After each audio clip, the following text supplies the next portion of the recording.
Agora eu não tô escutando nada, hein? Vou sair e vou entrar de novo. Segure, meu, também não. Ô, Acho que professor, não tá. Ah, Não tá saindo voltou som, gente. agora. Ô, Volpato, então tava Voltou. na live certa, né?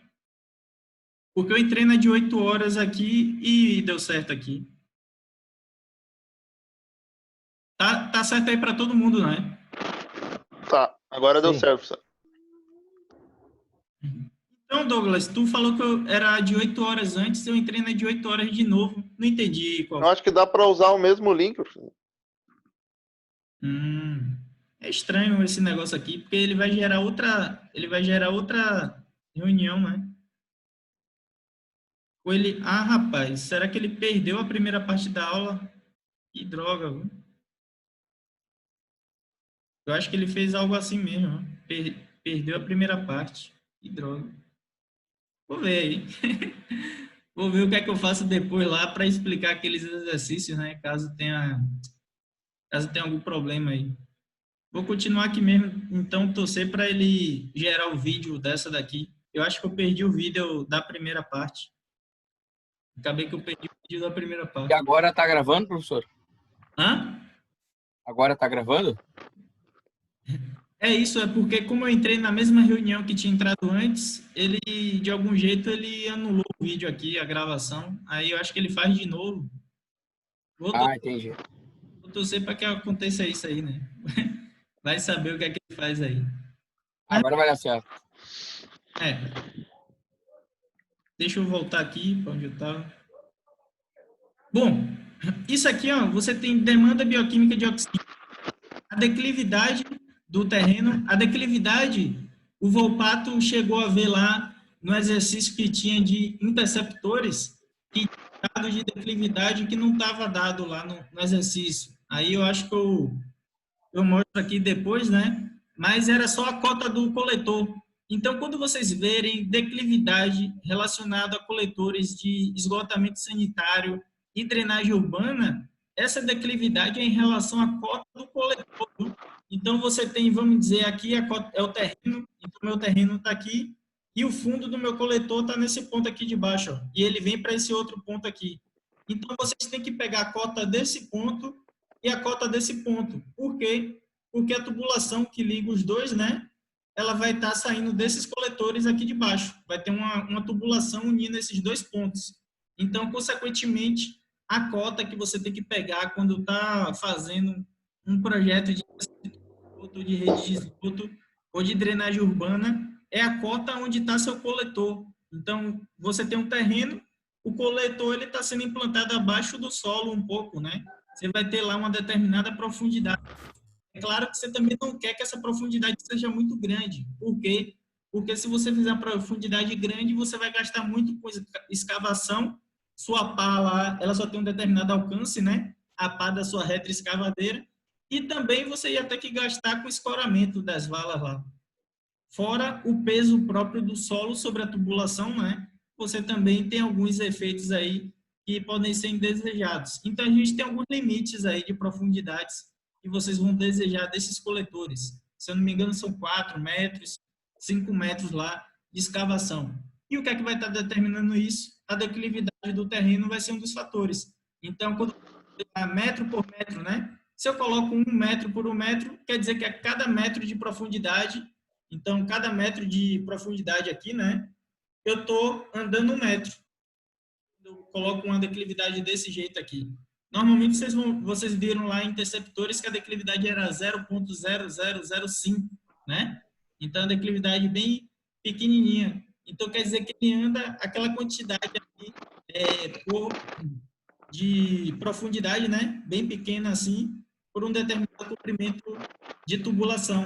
Você fazendo isso, você garante aquela declividade mínima.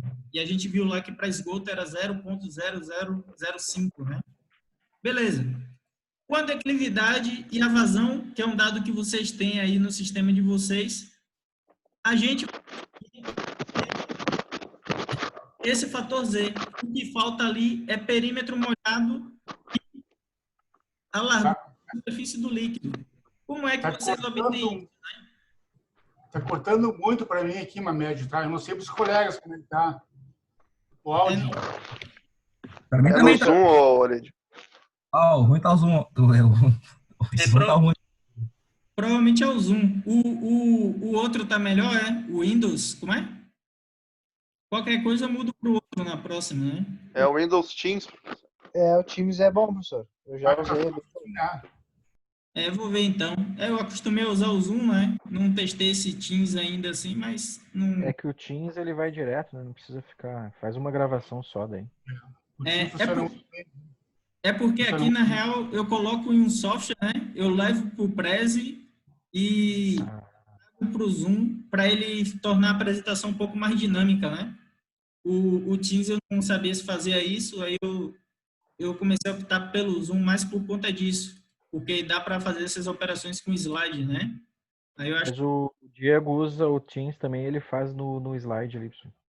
Ah, sim. Vou ver. Vou dar uma olhada lá. Professor, o que é esse DBO ali? É demanda bioquímica de oxigênio.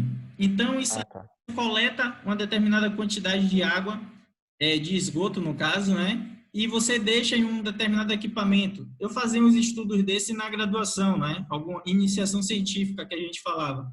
Lá você coleta essa amostra e deixa lá para ver essa demanda bioquímica que você tem de oxigênio para degradar a matéria orgânica do sisteminha, entende?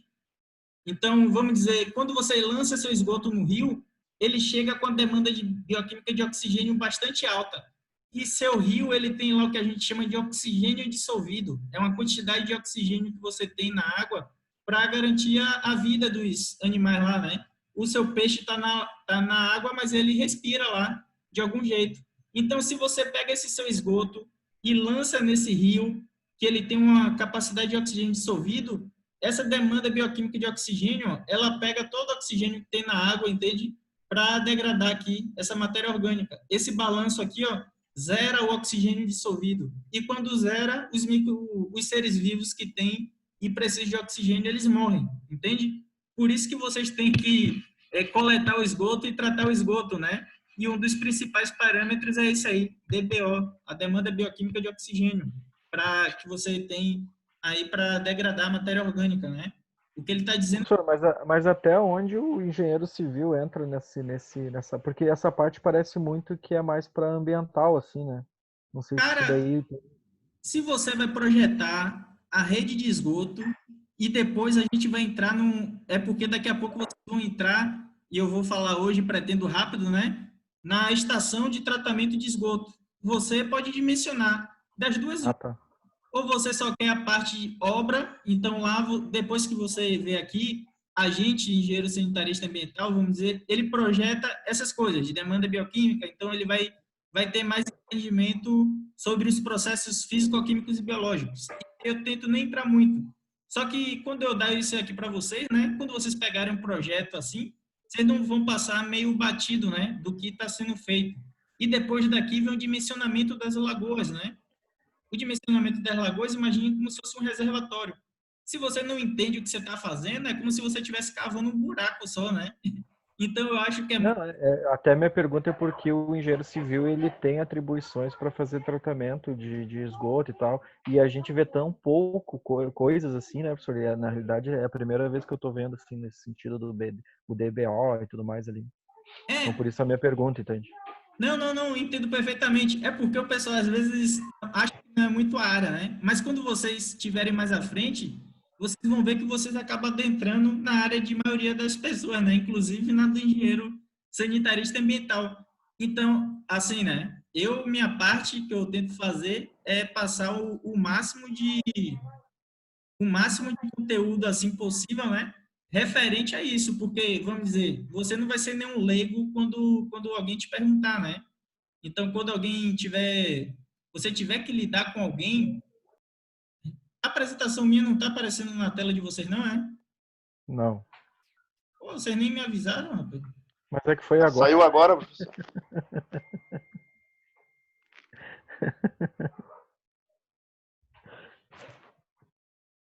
Vou ver aqui o que foi que houve.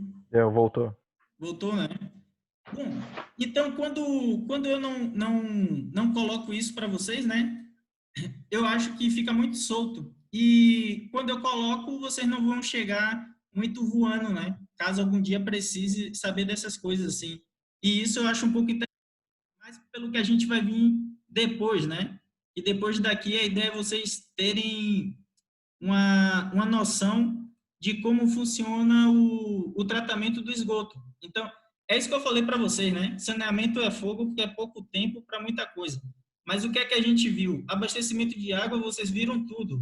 Captação, adução, bombeamento, estação de tratamento de água até a rede de abastecimento de água. Esgoto é a mesma coisa. É pouco tempo, mas eu estou tentando passar tudo para você, né? A rede, quando vocês fizerem aquela planilha, vocês vão ter a rede, a condução, né? Como obter aqueles diâmetros. E imagine, né? A maioria disso quem pega é engenheiro civil. O engenheiro sanitarista, né? Ele trabalha, ele, vamos dizer, forma para aquilo, mas quando você vai pegar uma empresa, normalmente ela pede um engenheiro civil, entende? E tem muita obra para isso, tem várias assim. E acaba que, se você tem o conhecimento daquilo, você sai na frente em relação a quem não tem, né? E eu duvido que a maioria tem essas coisas que eu estou passando para vocês aí, que é tipo meu compilado, né? Da graduação toda e de amigos que eu peguei, assim, de material, para passar para vocês. Então, de material, eu passo o máximo que eu tenho, né? O máximo possível. Estamos sendo privilegiados, hein, professor? Eu digo que sim, viu? Eu não sei se é todo mundo que passa esse tanto de coisa aí que eu passo, né? Eu sei que fica muito pesado, né? Mas a ideia principal é que vocês tenham acesso ao máximo de conteúdo que eu possa passar, né? A ideia é um pouco essa. Show de bola. É isso aí mesmo. Diga. Deixa eu te perguntar uma coisa. Tem mais gente que está tendo problema ali com o áudio, tá? Não quer perder 10 minutos se tentar entrar lá no Microsoft, hein? Pato, só que hoje eu acho que eu não consigo mais entrar lá não, porque o Microsoft eu nem lembro mais como é que... Entendi. Mas Estava tentando entrar das 9, professor. Na próxima eu tento já o Microsoft. Eu não sabia que estava tendo esse problema de áudio, né? Eu pensava que estava fluindo bem o Zoom aí. Não sabia que estava tendo ele. Quem sabe tenta entrar ali no horário das 9 horas, então. Tenta, sei lá. Acho que não custa. É que precisa criar conta também. Tem isso aí, é. Bom. Tem que baixar, criar conta. Mas tá pelo indo de boa, acadêmico pode ali- continuar, professor. Beleza. Bom, eu vou continuar hoje, Pato. Na próxima eu vou tentar usar esse do Teams para ver se funciona mais fluido, né? Vai ficar gravada essa aula, né, Mamédio? Vai ficar gravada, né? Sim. Boa parte dela fica gravada para depois. Aí a parte de exercício. Vamos ver lá se eu chego na parte do dimensionamento, né? Eu queria chegar no dimensionamento hoje, mas tá... Toca a ficha aí, pessoal. Vai embora. Bom, então aqui, ó, vocês têm lá essa identificação de sulfetos na sua tubulação. Por que isso é importante, né? O Robson perguntou por que é importante. Para você ver se sua rede está bem dimensionada. Aí se um cara perguntar, isso aqui está tendo geração de gases aqui no sistema, o que é que eu posso fazer para verificar isso? Você é engenheiro da empresa, né? Aí, tem uma forma de verificar isso bem simplesinha, calculando esse Z, com dados que vocês têm tudo. Vazão, declividade, demanda bioquímica de oxigênio, o perímetro molhado e a base, aquela planilha que eu passei para vocês, se vocês aprenderem a usar, né? Isso aqui dá tudo, essas informações, perímetro e base. E o que você vai ter ali, né? E esse base aqui é a largura da superfície do líquido. Aquela planilha, eu espero que vocês aprendam como funciona, né? Mas quem aprender realmente vai fluir muita coisa mais para frente aí. E assim você vai ver se está gerando sulfeto. Se está gerando sulfeto, está comprometendo a sua tubulação. Se está comprometendo a sua tubulação, você fornece uma solução para aquilo, né? E qual a solução que você fornece para o sisteminha? Você pode ir lá modificar DBO? Provavelmente não, porque isso é a quantidade de esgoto que você tem sendo gerada. O perímetro e a base, eles vão depender da vazão e da declividade. A declividade, se a tubulação já está implantada, dificilmente você vai alterar a tubulação, né? Então, o que você pode fazer é alterar a vazão. Como é que você altera? Você faz uma ligação da água da chuva na sua rede, entende? Você proporciona lá uma ligação dessa rede de drenagem nessa rede. É claro que não é tão ideal, né? Mas daqui a pouco é uma forma de você resolver esse problema, né? De forma teórica. Você analisa tudo que tem e você propõe uma solução para um problema que pode ser sério, né? Na sua rede. Deixa eu ver aqui. Que tem esses valores de Z, tem uma tabela que eu coloquei para eles. E aqui, ó, você encontra ele, se ele é menor que 5.000, você vai ter raramente encontrado. De 5 a tantos mil lá, a 10.000, você vai ter condição para essa geração de sulfeto, e acima de 10.000, você vai ter geração de sulfeto. Logo, quanto menor o valor de Z, menor, né? Era isso que eu estava falando com vocês. Como é que eu faço para esse valor de Z aqui diminuir? Eu posso alterar uma dessas variáveis. E qual a variável que eu falei para vocês que seria mais tranquila, né? De alterar dessas aqui, seria essa vazão do sistema de vocês. A vazão fazendo uma ligação com outra rede, né? E uma pluvial daqui a pouco de drenagem entrando nesse sistema aí, talvez ele ajudasse ela a ter menos geração de gases e, consequentemente, que acarretassem menos problemas lá na tubulação de vocês, né? A ideia, quando eu passei isso, era um pouco essa aí. Vou adiantar essa parte aqui, que é de gases aí, vocês não curtiram muito, né?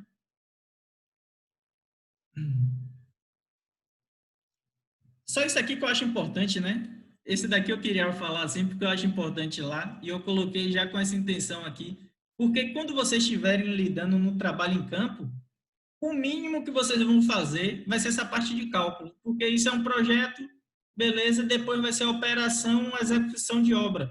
Então, na execução, vocês vão ter que lidar com funcionários, né?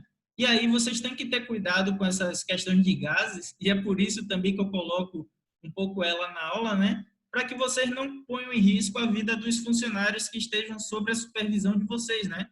Então, quando vocês estiverem tratando de esgoto, saibam que tem essa geração de gases e ela, a depender das condições, ela pode prejudicar um cara que esteja trabalhando para vocês, um funcionário lá, né? E aqui tem as condições lá que você tem relacionado aos gases na tubulação, né? E as horas de trabalho para e o que ele pode causar aquelas pessoas, né? Então, de irritação, leves nos olhos, cegueira temporária, entre outras, até morte, né? Que você vai ter se ele estiver trabalhando em condições lá de exposição bastante severas a esses gases. E se chegar naquelas câmeras lá dos interceptores, do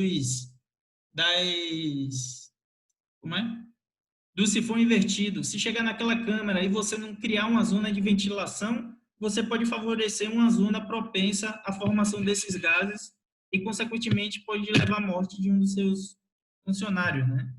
Então, é bom ter bastante cuidado com isso aí. Bom, e o que eu coloco aí é bem isso aqui, ó. Você, para evitar a formação de gases, é extremamente importante garantir aquela tensão trativa. A tensão trativa é aquela tensão que eu falei lá, para que ao menos uma vez ao longo do dia você tenha uma velocidade tal, né, que ela favoreça o arraste, né, de possíveis partículas que fiquem sedimentadas no fundo da tubulação. Então, ao menos uma vez ao dia, garantir a autolimpeza dessa tubulação. E assim, a tensão trativa tem que ser respeitada. Como é que você faz ela ser respeitada? Com a declividade, né? Você tem que garantir a declividade e uma vazão, claro, para que leve essas partículas. Aumenta a velocidade, no caso. Isso. Imagina, se eu tenho mais declividade, maior velocidade, né? Para uma mesma vazão. Beleza. Só que eu também não posso ter uma declividade tão acentuada, porque senão sua tubulação ela afunda muito, entende? E você vai gastar escavação e escoramento para implantar essa tubulação. Então, a gente tem a declividade mínima, vamos dizer, que garante essa autolimpeza, e a gente tem uma declividade máxima, para que ela também não aprofunde muito sua tubulação. Então, vamos dizer que sua declividade máxima é aqui, ó, porque à medida que seu sistema ele vai sendo desenvolvido ao longo do terreno que você escolheu, sua tubulação não vai se aprofundar muito. E assim você vai conseguir escavar, fazer escoramento e tudo mais, garantindo as condições de segurança da sua obra. Eu não sei se isso ficou bem claro, né? Mas a ideia, o que vocês têm que prestar muita atenção é isso, nas declividades, nas vazões do sistema lá e nas velocidades, né? Porque se for uma velocidade muito baixa, causa essa deposição de sedimentos.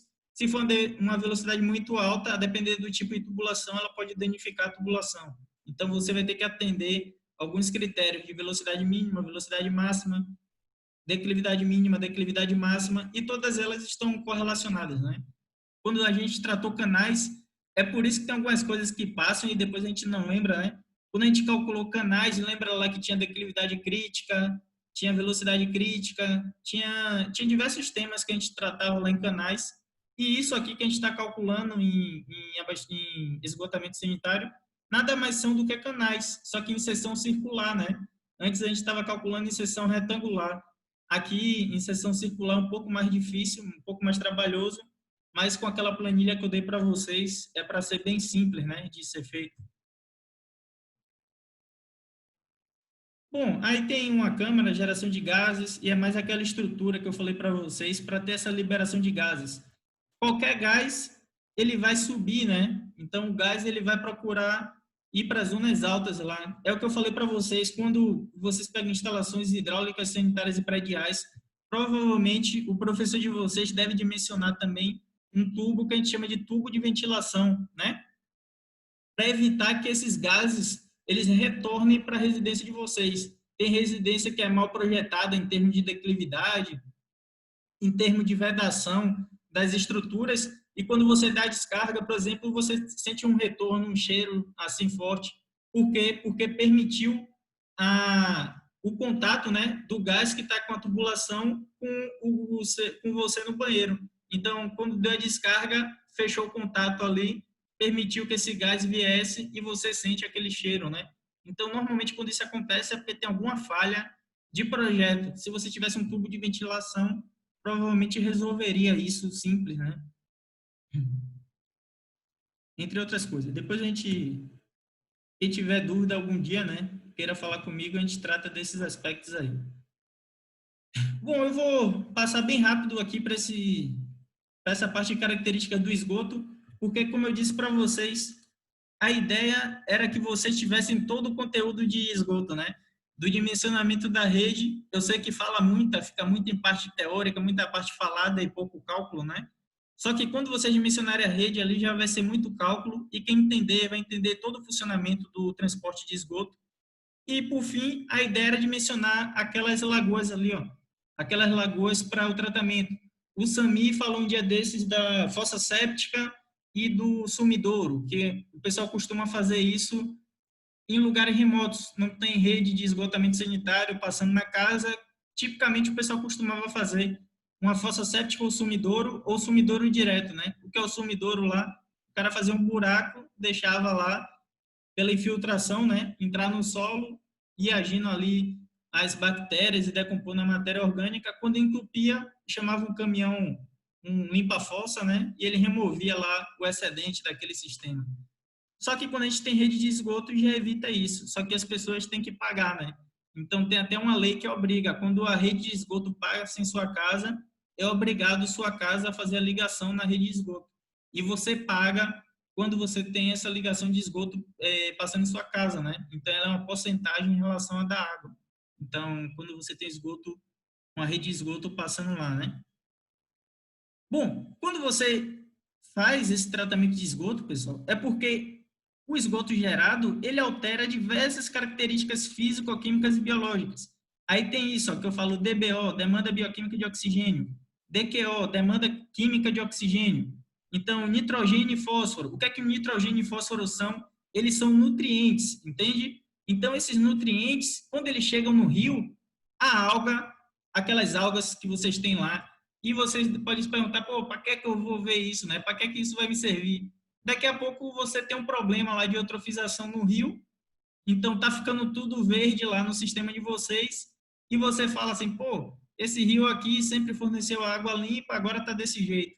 Provavelmente teve uma urbanização ali em alguns pontos que drenam para esse lugar, ou então você tem muito agricultor usando fósforo na plantação dele e jogando naquele ponto, e está causando o quê? Está causando essa geração de nutrientes excessivas, e as algas consomem esses nutrientes e difundem. Quando ela difunde ali pela superfície do rio toda, ela evita que a luz solar ela adentre na água, né? Então, ela impede esse processo aí, que a luz entre na água, e causa o que a gente chama lá de eutrofização, consequentemente provocando a morte lá de umas espécies depois. tudo que você faz com esgoto é para evitar que isso aconteça, entende? Então, eu estou falando mais nesse sentido, para vocês entenderem o porquê de coletar esgoto e o porquê de tratar esgoto. Basicamente, é para evitar que as características do ponto onde você vai lançar esse esgoto aqui, tratado, né, no caso, então esse efluente, que ele danifique aquele ambiente e, consequentemente, vai causar problemas futuros para quem tiver depois dali, né? Porque o sistema que a gente tinha, que eu já falei com vocês, é um conjunto de conceitos, né? Se você entende aquele conceito que eu falei de bacia hidrográfica, então a área de contribuição que drena tudo para um único ponto, né? Então você tem uma bacia desse jeito, vindo de cima para baixo, e ao longo aqui você tem várias cidades implantadas em cada um dos pontos.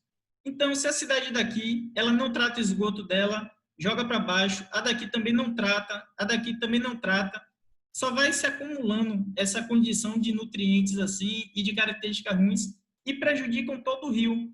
E quando chega aqui embaixo, vocês em Porto Alegre, por exemplo, vocês estão quase no final aí de uma grande bacia hidrográfica, né? Então, se todo mundo resolver poluir acima, a qualidade da água que você vai ter nesse seu ponto aqui é muito ruim. E assim você vai ter que gastar muito para tratar essa água e permitir que ela se torne potável para outras pessoas. Então, se as pessoas passarem a ter consciência, né, de cada cidade ter seu tratamento, você devolve a água, o efluente, para o rio em boas condições, de maneira que ele não se altera, porque a poluição é justamente isso, né? É você lançar uma determinada substância em outro local, de modo que ele altere as características naturais desse local natural, entende? Então, o esgoto, ele faz isso. Ele é uma condição ruim quando ele está sem tratamento, e se você lança ele in natura lá, sem nenhum tratamento, ele prejudica todo aquele ambiente, porque ele altera várias características físico-químicas e biológicas. Vocês, como engenheiros, quando projetam um sistema, vocês evitam isso, né? Então, por isso que é tão importante, só que às vezes as pessoas não percebem, né? Passa tudo batido aí. Mas vamos lá, vou tentar adiantar o mais rápido possível para a gente chegar no dimensionamento das lagoas aqui. Bom, a gente tem essa degradação aqui, ó, é o que eu falei para vocês. Essa imagem aí, ela resume bastante bem, ó. Isso aqui é uma bacia hidrográfica, pessoal. É o que eu mencionei anteriormente, ó. Você tem vários rios, e aqui você tem áreas urbanas em um lugar, zona industrial em outra, várias condições aí, né, de uso e ocupação do solo nessa região. Cada uma dessas, ela está alterando as características do manancial com base nos usos que estão sendo dados. Ali embaixo você tem uma indústria, entende? Um distrito industrial, né? Esse distrito industrial, ele gera um efluente.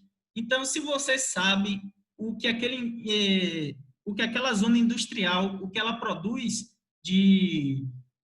vamos dizer, de substâncias químicas, se algum dia você, como engenheiro, se depara com a situação que você vê a água com as características dela sendo alteradas e a população reclamando, você avalia logo, pô, o que é que tem aqui que pode estar alterando as características dessa água? Você pesquisa as indústrias ao redor ali, ó.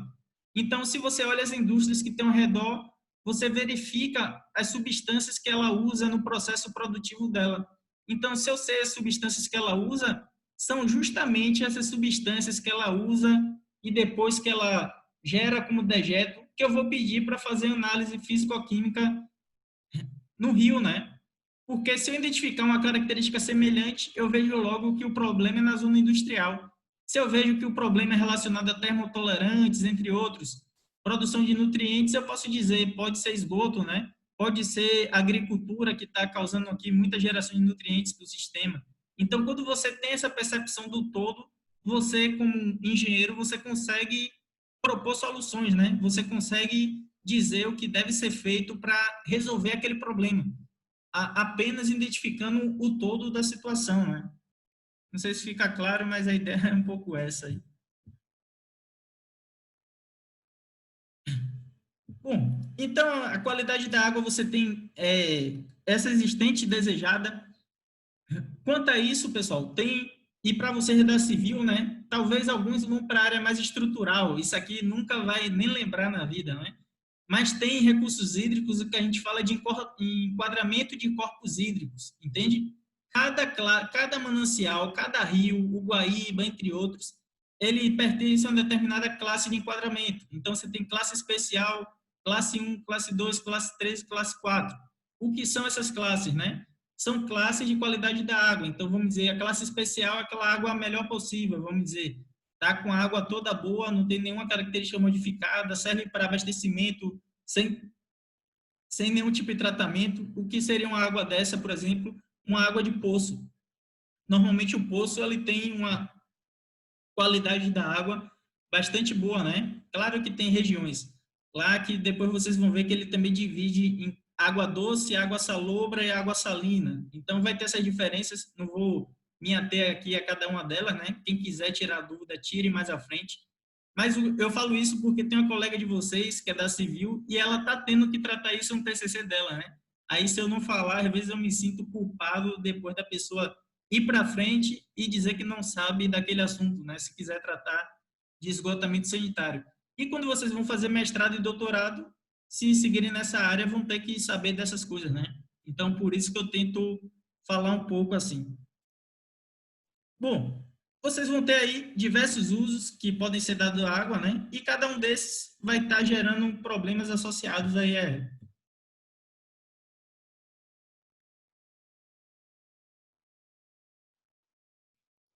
Bom, como eu disse, em qualidade da água, em termos de qualidade da água, vocês vão ter que respeitar aquelas questões do enquadramento de corpos hídricos e avaliar cada um deles, né? De maneira, como é que eu vou dizer? Essa demanda bioquímica de oxigênio, por exemplo, vocês podem achar que não é tanto da química, né? Mas se vocês entendem basicamente de que parâmetros a norma está falando, a resolução CONAME está falando, você verifica, pô, o que eu tenho que resolver é esse problema aqui e eu resolvo isso fazendo um tratamento biológico simples. Se for algo químico, eu não consigo fazer um tratamento biológico, eu tenho que ter uma adição química de algum produto, então eu vou consultar um engenheiro químico, né? Quando vocês saírem daí, o que é que vai acontecer com vocês? Tem trabalhos que vocês não vão conseguir fazer, mas é bom que vocês saibam quem vocês podem chamar para resolver aquele problema e fazer o trabalho em parceria, né? Algo nesse sentido aí. Tu falou alguma coisa, Christian? Não falou, então eu vou continuar aqui, né?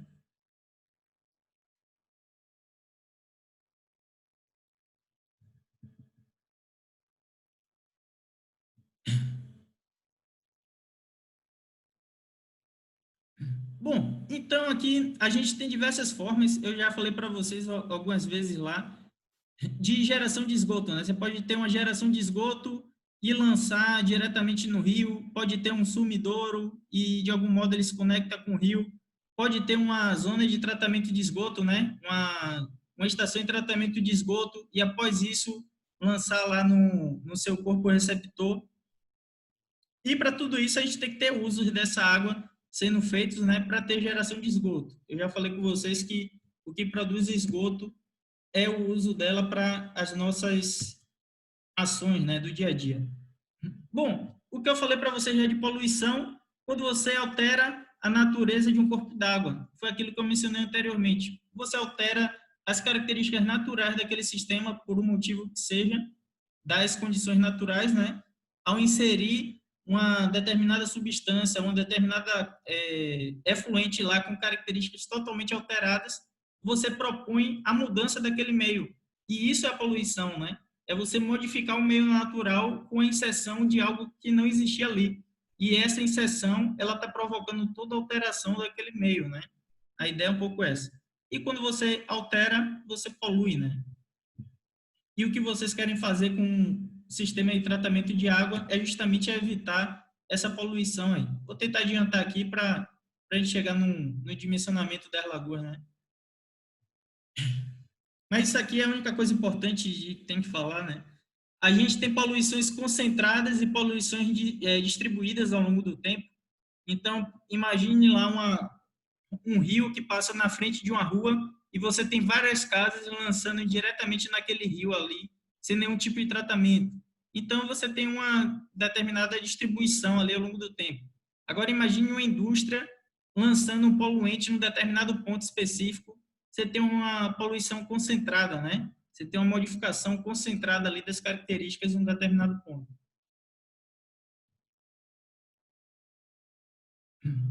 Bom, esses dias, eu não sei se alguém teve a oportunidade de ver, né? Eu passei para vocês uma palestra do professor Tucci, aí que é uma das referências em hidrologia no país, e ele fala lá que no Brasil a gente tem uma situação bem atípica, né? A gente tem lugares que a gente tem a rede de esgoto e não tem a drenagem, ou vice-versa, a gente tem a drenagem e não tem a rede de esgoto. E alguém fez uma pergunta interessante, qual a melhor solução, né?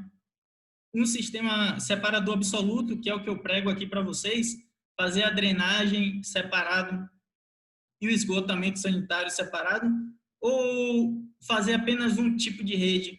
E aí o Tucci, né, que é uma das maiores referências do país, e até aí do Rio Grande do Sul, ele fala, ó, o ideal é o sistema separador absoluto, né, ter a drenagem ser drenagem e o esgotamento ser esgotamento.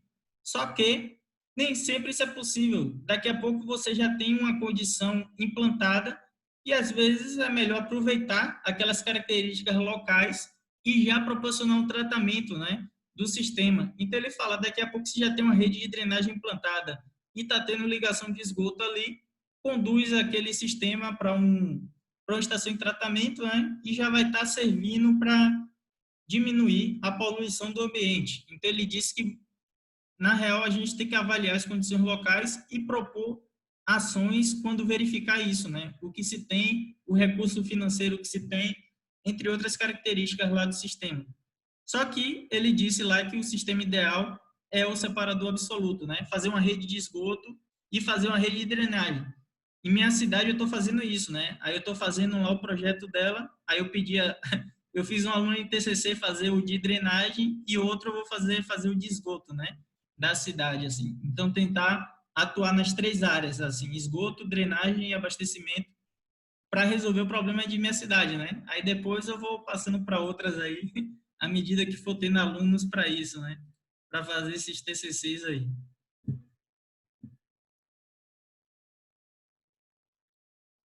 Bom, a vazão de esgoto aí pode ser concentrada ou difusa. Você tem aqui uma estação de tratamento de esgoto, né? Em determinado rio, nessa parte baixa. Pode ser sistemas separados ou combinados de esgoto e drenagem, e depois indo para uma planta. Foi o que eu tinha falado lá do que o Tucci tinha mencionado, né? Nessa aula. O Eduardo perguntou algum tempo atrás se a merda era a parte de sólidos no negócio, né? Era grande. E no fim, a gente vê que a maioria que a gente tem no sistema da gente é água.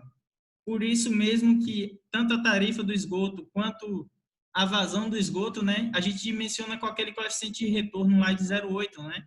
Por quê? Porque o que está se transformando em esgoto são os usos que a gente dá água nas nossas residências. Isso para o esgoto doméstico, não é isso? Então, 99,9% é água e 0,1% a gente vai ter sólidos orgânicos e inorgânicos. O que é orgânico e inorgânico, né? Orgânico é aquilo que pode ser degradado. Você vai ter lá os micro-organismos atuando e degradando isso. Inorgânico, você não vai ser degradado. E a areia, por exemplo, né? Você vai ter areia lá. E isso pode ser suspenso e dissolvido. Suspenso é aquilo que você percebe lá boiando na água, né? Imagine uma madeira boiando na água. Isso é um suspenso. Dissolvido é quando você tem lá algo que está gerando a cor para a água. Imagine você